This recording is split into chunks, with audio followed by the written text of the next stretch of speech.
Halo semuanya, selamat bergabung kembali pada mata kuliah Manajemen Proses Bisnis. Jika pada bagian sebelumnya kita sudah mempelajari bagaimana caranya mengidentifikasi permasalahan, kemudian mencari akar dari permasalahan, dan akhirnya melakukan prioritas dengan pendekatan-pendekatan analisis kualitatif, maka pada bagian ini kita akan berusaha mempelajari teknik-teknik atau pendekatan sehingga kita bisa melakukan analisis dan mendapatkan hasil yang lebih terukur. Kita akan menggunakan pendekatan analisis kuantitatif. Analisis kuantitatif itu sendiri terdiri dari beberapa bagian. Yang pertama adalah analisis aliran atau flow analysis, kemudian diikuti dengan analisis antrian atau queue analysis, dan yang terakhir adalah simulasi. Selamat mengikuti. Bab 7, analisis proses kuantitatif. Pada bab ini, kita akan membahas tentang analisis aliran, lalu analisis antrian, dan diakhiri dengan simulasi.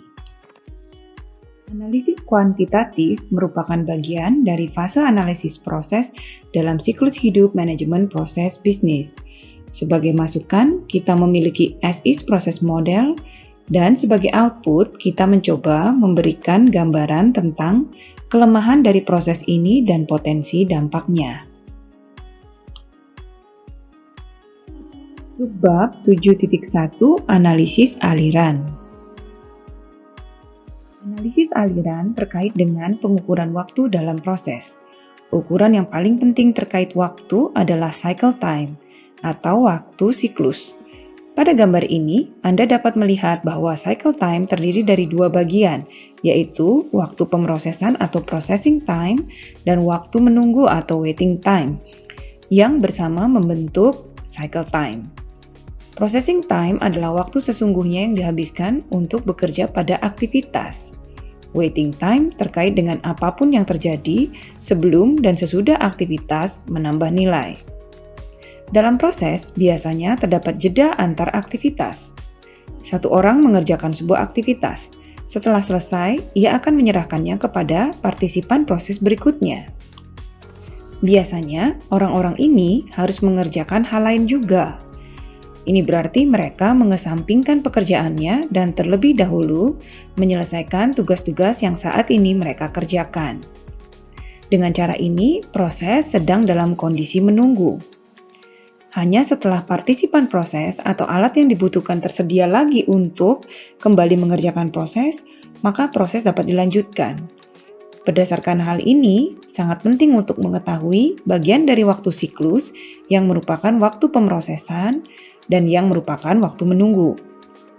Pada proses praktis, waiting time merupakan bagian terbesar dari keduanya, yang seringkali mencapai 90-95% dari keseluruhan waktu siklus. Berdasarkan waktu siklus, kita dapat menghitung ukuran efisiensi.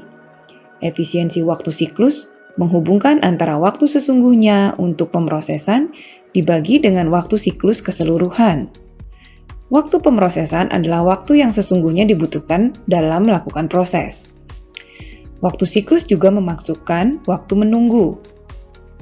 Jika kita ingin mempercepat proses, maka kita harus melakukan sesuatu dengan waktu menunggu. Bagaimana kita bisa menentukan waktu siklus? Ini adalah tujuan dari analisis aliran. Mari kita lihat melalui contoh berikut. Di sini kita menerima sebuah aplikasi. Lalu kita bisa berulang kali mengecek kelengkapannya. Kemudian kita harus memeriksa sejarah kredit dan sumber pemasukan secara paralel. Ini kemudian membawa kita ke penilaian, sehingga akhirnya kita bisa memutuskan apakah akan memberikan penawaran kredit atau akan memberikan notifikasi penolakan. Anda bisa melihat bahwa aktivitas-aktivitas yang disebutkan membutuhkan waktu tertentu mulai dari 1 hari sampai 3 hari. Jadi, berapakah waktu siklus total dari proses ini? Untuk menentukan waktu siklus rata-rata secara keseluruhan, kita dapat mendekomposisi proses tersebut menjadi beberapa langkah. Pertama adalah dekomposisi menjadi urutan. Jika ada aktivitas A yang membutuhkan waktu 10 jam dan aktivitas B yang membutuhkan 20 jam, waktu siklus rata-rata secara keseluruhan untuk proses ini adalah 10 ditambah 20. Berapa waktu siklus rata-rata jika kita memiliki cabang alternatif? Mari kita asumsikan lagi bahwa aktivitas A membutuhkan 10, B 20, dan C 10. Menghitung waktu siklus rata-rata sekarang tergantung pada probabilitas kita memilih jalur B atau C. Mari kita asumsikan bahwa probabilitasnya adalah masing-masing 50%. Lalu, kita bisa menghitung waktu siklus rata-rata menjadi 10 ditambah dengan 50% kali 20 dan 50% kali 10 dan menghasilkan 25 unit waktu. Jika kita sekarang mengubah probabilitasnya, maka waktu rata-rata akan terdampak. Misalkan sekarang probabilitas B adalah 90% dan C 10%. Sehingga waktu rata-rata adalah 10 ditambah dengan 90% dari 20 dan 10% dari 10. Jadi, waktu rata-rata berubah menjadi 29. Apa yang terjadi jika kita memiliki cabang paralel? Kita memiliki durasi yang sama dengan sebelumnya untuk aktivitas A, B, dan C. Kita menghitung waktu rata-rata dengan mengingat kembali semantik dari end join, di mana kita tahu bahwa end join adalah gateway sinkronisasi. Artinya, kita harus menunggu sampai unit terlama selesai dilakukan. Pada contoh ini, aktivitas yang membutuhkan waktu lebih lama adalah B dengan 20 unit waktu. Ini berarti kita tidak mendapatkan keuntungan ketika C sudah selesai dilakukan dengan 10 unit waktu, karena kita masih harus menunggu sampai B juga selesai. Oleh karena itu, waktu siklusnya adalah 30 unit, yang terdiri dari 10 unit untuk aktivitas A dan 20 karena aktivitas yang lebih lambat dari N block adalah aktivitas B yang membutuhkan waktu 20. Lalu, pertanyaan menarik yang muncul adalah bagaimana menghitung waktu siklus rata-rata sebuah loop pengerjaan ulang. Aktivitas A membutuhkan 10 dan B 20. Rata-rata waktu siklus tergantung pada probabilitas atau seberapa mungkin kita harus melakukan pengerjaan ulang. Bagaimana kita menghitung ini? Kita menghitungnya dengan formula dari deret geometris. Jika kemungkinannya 100%, kita langsung menyelesaikan loop tanpa pengulangan, maka hasilnya jelas 30. Tapi, jika semakin mungkin kita harus melakukan perulangan, berarti waktu yang kita butuhkan akan semakin lama. Contohnya, jika ada 99% kemungkinan untuk mengulang. Rumus untuk menghitungnya adalah kita mengambil unit waktu B dan membaginya dengan prosentase untuk tidak melakukannya kembali. Ini adalah 1%. Lalu, jika 80% tidak mengulang dan 20% mengulang, maka waktu yang dihabiskan di dalam loop dihitung dengan 20 dibagi dengan 0,8, sehingga hasilnya adalah 35. Di sini adalah rumusan-rumusan yang terkait. Untuk urutan, waktu siklus dihitung sebagai penjumlahan dari seluruh urutan. Untuk XOR split dan XOR join block, maka waktu siklus adalah probabilitas dari setiap cabang yang masing-masing dikalikan dengan durasi aktivitas yang dilakukan pada cabang. Untuk N block, maka siklus ditentukan oleh cabang yang membutuhkan waktu terlama. Jadi maksimum dari cabang. Dan untuk loop, kita harus membagi unit waktu dari bagian yang berulang dengan probabilitas bahwa kita menerima loop. Jadi T atau time dibagi dengan 1 dikurangi R, di mana R adalah probabilitas repeat atau berulang. Dengan rumusan ini, kita bisa menghitung waktu siklus untuk contoh kita. Pertama, kita harus menambahkan probabilitas. Pada bagian kiri dari proses ini, kita asumsikan bahwa keluar dari loop memiliki peluang 80%. Sementara di bagian kanan kita asumsikan bahwa peluang menawarkan kredit adalah 60%. Kita lihat terdapat bahwa kita dapat membagi-bagi proses ini dan menjumlahkannya untuk menentukan waktu siklus. Kita bisa menghitung waktu siklus dari blok-blok kecil ini. Untuk periksa kelengkapan adalah 1 hari dibagi dengan 0,8. Untuk N blok adalah maksimum dari 1 atau 3 hari. Untuk penilaian adalah 3 hari. Dan untuk membuat penawaran kredit atau beritahu penolakan adalah 60% dari 1 ditambah dengan 40% dari 2. Semuanya menghasilkan waktu siklus 8,65 hari.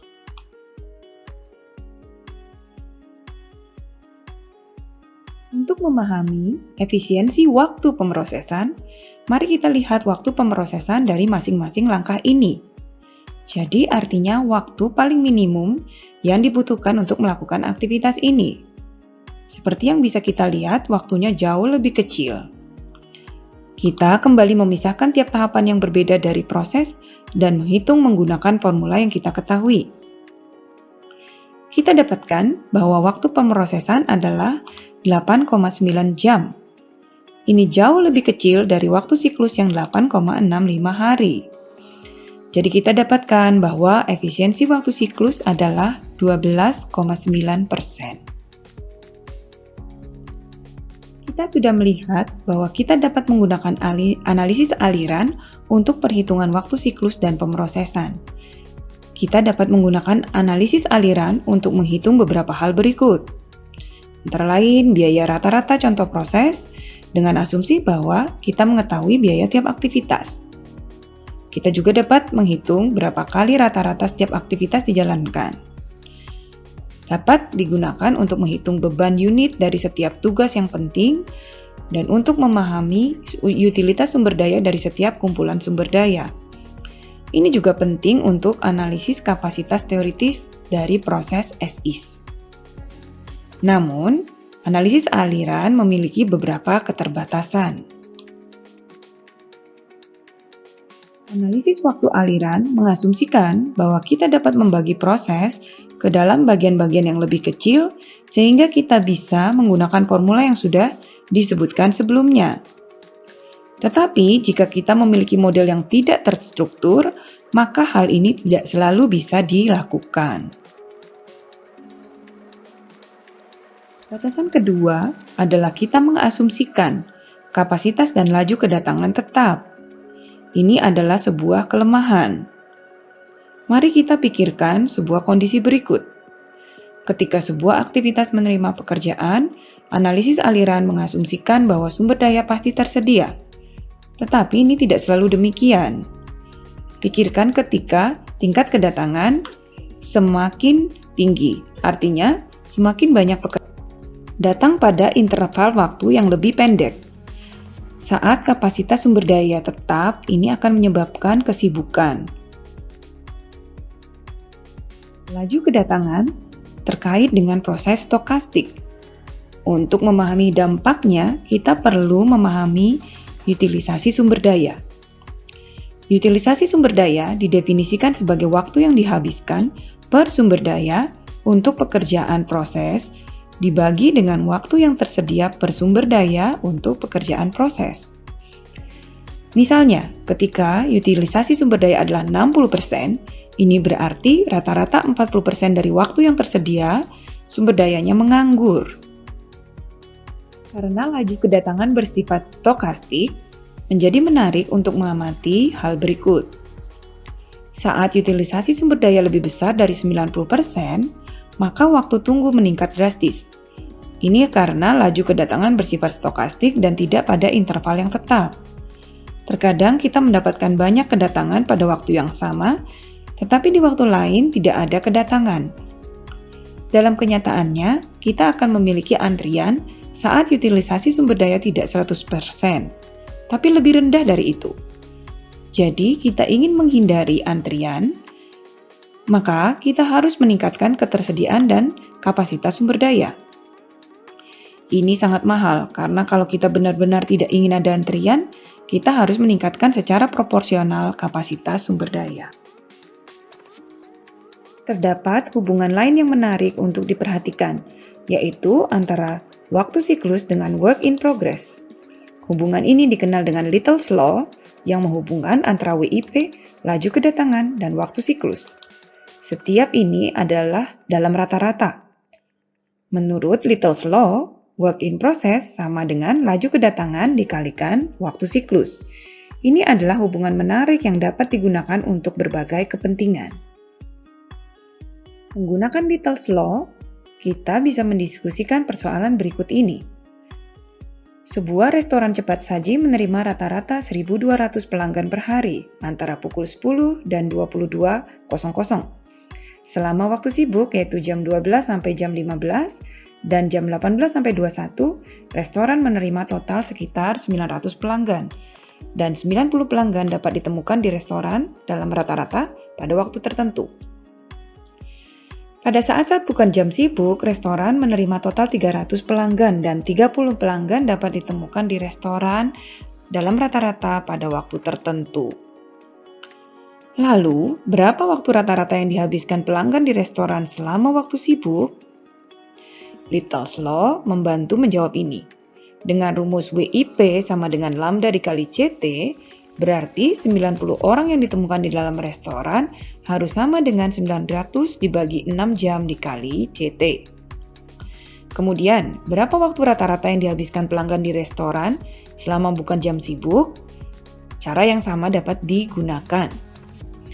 Kemudian yang ketiga, restoran tersebut berencana meluncurkan kampanye pemasaran untuk menarik lebih banyak pelanggan. Namun, kapasitas restoran terbatas dan menjadi terlalu penuh selama jam sibuk.